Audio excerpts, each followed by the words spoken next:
అరుస్తున్నారు. ఒక్క నిమిషం మాడుతున్నా ప్లీజ్. మీడియా మిత్రులందరికీ నా ఉదయపూర్వక నమస్కారాలు.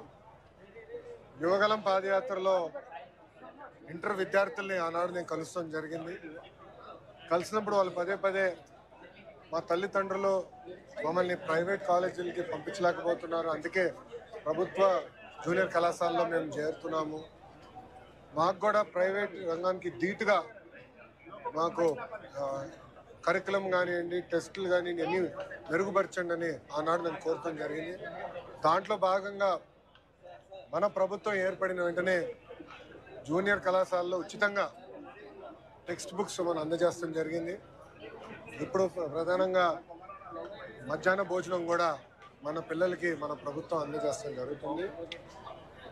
నాలెడ్జ్ ఎకానమీలో హెచ్ఆర్డి మినిస్ట్రీ అనేది చాలా కీలకమైన పాత్ర వహిస్తుంది. ఆ అవకాశం నాకు గౌరవ ముఖ్యమంత్రి చంద్రబాబు నాయుడు గారు మంత్రిగా నాకు ఇచ్చారు. ఒక బాధ్యతగా మేము వ్యవహరిస్తున్నాం. కేజీ నుంచి పీజీ వరకు విద్యను ఎట్లా బలోపేతం చేయాలి, కొత్త సంస్కరణలు ఎట్లా తీసుకురావాలి, ఇతర రాష్ట్రాల్లో ఇతర దేశాల్లో ఎలాంటి కరికులం పాటిస్తున్నారో దాన్ని ఎట్లా చేయాలని దాంతో కూడా అనేక చర్చలు జరిగినాయి. అదేవిధంగా యూనియన్లతో కూడా మేము మీటింగ్లు పెట్టుకుంటాం జరుగుతుంది. గత ప్రభుత్వం లాగా ఏకపక్ష నిర్ణయాలు మేము తీసుకోవట్లేదు, అందరితో చర్చిస్తున్నాం, ఉపాధ్యాయులతో మాట్లాడుతున్నాం, తల్లిదండ్రులతో మాట్లాడుతున్నాం, విద్యార్థులతో మాట్లాడుతున్నాం. వాళ్ళకి ఏం కావాలో తెలుసుకున్న తర్వాతనే నిర్ణయాలు తీసుకుంటాం జరుగుతుంది. గత 6 నెలలుగా మీరు కూడా చూశారు, నేను ఇక్కడ ఫీల్డ్కి వెళ్తే కూడా సర్ప్రైజ్ విజిట్స్గా ప్రభుత్వ పాఠశాలలు కానీ అటు లైబ్రరీలు కానీ వెళ్తాం జరుగుతుంది. అక్కడ విద్యార్థులు ఎదుర్కొన్న సమస్యలు ఏంటి, ఉపాధ్యాయులు ఎదుర్కొన్న సమస్యలు ఏంటి, ఏం చేస్తే బాగుంటుందని దానిపైన కూడా కలిసికట్టుగా మేము చర్చిస్తున్నాం. దాంట్లో భాగంగా Andhra model of school education తీసుకురావాలని నిర్ణయం తీసుకున్నాం. ఆ మోడల్ అంతా ఇప్పుడు రెడీ అయింది, త్వరలోనే ప్రజల ముందర కూడా పెడతాం. టీచర్ ట్రాన్స్ఫర్ యాక్ట్ దగ్గర నుంచి హైయర్ ఎడ్యుకేషన్ కమిషనరేట్ పాత్ర ఏంటి, యాప్షీ కరికులం ఎలా బలోపేతం చేయాలి, హైయర్ ఎడ్యుకేషన్ కరికులం ఎలా బలోపేతం చేయాలనే దానిపైన కూడా సుదీర్ఘంగా చర్చించి ఇవన్నీ అమలు చేసే భాష మేము తీసుకుంటాం. నేను ఒకటే చెప్పదలుచుకున్నా, ప్రైవేట్ రంగంతో ధీటుగా ప్రభుత్వ పాఠశాలని జూనియర్ కళాశాలను తీర్చిదిద్దే బాధ్యత మాది. నేను స్పీచ్లో కూడా చెప్పా, జనరల్గా ఏప్రిల్ మాసంలో యాడ్స్ పెద్ద ఎత్తున వస్తాయి, ఎవరికి first rank, second rank, third ranks వచ్చాయనేది వస్తాయి. అట్లా వచ్చే, ఎందుకంటే ఇప్పుడు సమయం మాకు తక్కువ ఉంది, ఆటోమేటిక్గా రిజల్ట్స్ ఇంప్రూవ్ అవుతాయని నేను భావిస్తాను. అంతేకాకుండా వచ్చే సంవత్సరం నుంచి వాళ్ళతో ధీటుగా పనిచేసి ప్రభుత్వ జూనియర్ కళాశాలని బలోపేతం చేసే బాధ్యత మన ప్రభుత్వం తీసుకుంది. ఇప్పుడు మీకు ఏమైనా ప్రశ్న ఉంటే దానికి సమాధానం చెప్పిన అదే వచ్చే సంవత్సరం నుంచి పాఠశాలలు ప్రారంభించే ముందర తల్లికి వందనం అనే కార్యక్రమం అమలు చేస్తాం.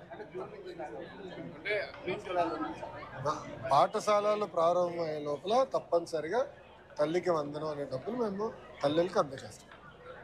ఈ జగన్మోహన్ రెడ్డి నుంచి ప్రజల్లోనే ఉంటాను అని చెప్పి చెప్తున్నారు. కొంచెం ఆయన ప్రజల్లో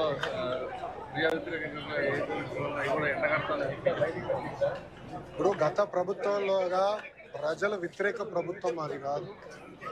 ప్రజలతో ఎప్పుడు ఉంటున్నాం, ప్రజల సమస్యలు తెలుసుకుంటున్నాం, ప్రజల సమస్యలు మేము పరిష్కరిస్తున్నాం.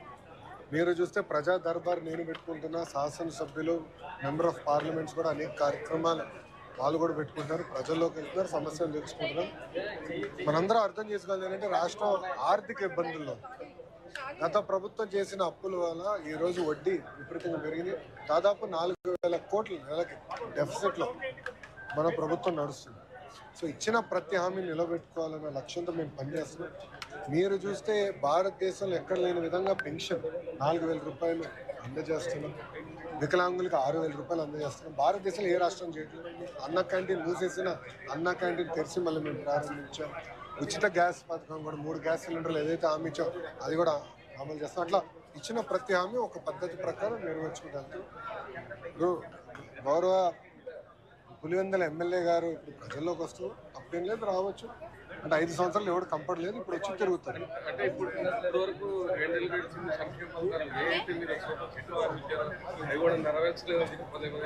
ఆల్రెడీ అయిపోయి 3 చేసాం, మిగతా కూడా చేస్తున్నాం. నాకు ఎలాంటి సందేహం లేదు. ఇవ్వని హామీలు కూడా నిలబెట్టుకుంటున్నాం కదా. మధ్యాహ్న భోజనం ఇస్తానని మేము చెప్పలేదు, ఆయన నిలబెట్టుకుంటున్నాం కదా. ఇవ్వని హామీలు కూడా ఒక పద్ధతి ప్రకారం చేసుకుంటూ వెళ్తున్నాం. ఆయన ఇప్పుడు వస్తే మంచిదేలేండి, ఎందుకంటే రోడ్లన్నీ కూడా నీట్గా వేసాం. సో ఆయన హెలికాప్టర్లో కాకుండా రోడ్డు మార్గంలో ఎక్కడికైనా వెళ్ళొచ్చు. ఇప్పుడు రోడ్లు చాలా ఇంప్రూవ్ అయినాయి, ఇంకా చేయాల్సిన ఉంది. అంటే 100% అన్ని రోడ్లు బాగున్నాయి నేను అన్ను, ఇంకా ఇంప్రూవ్ చేయాల్సిన అవసరం ఉంది. ఎస్పెషల్లీ ఉభయ గోదావరి జిల్లాలో సీసీ రోడ్లు వేయాల్సిన అవసరం, అది కూడా పద్ధతి ప్రకారం చేసుకుంటూ వెళ్తాం. మేము చేసిన మంచి కార్యక్రమాలు ఆయన చూస్తారని ఆశిస్తాం. అంతేనా? ఓకే, సాక్షి రాలా, టీవీ నైన్ ఉన్నాడు కదా. ఎవరు టీవీ నైన్ ఎక్కడబ్బా? నో క్వశ్చన్ సార్, అట్లా చేయకూడదు అట్లా. ఓకేమా, థ్యాంక్ యూ మేడం. బాగున్నారా? చాలా రోజులు అయిపోయింది.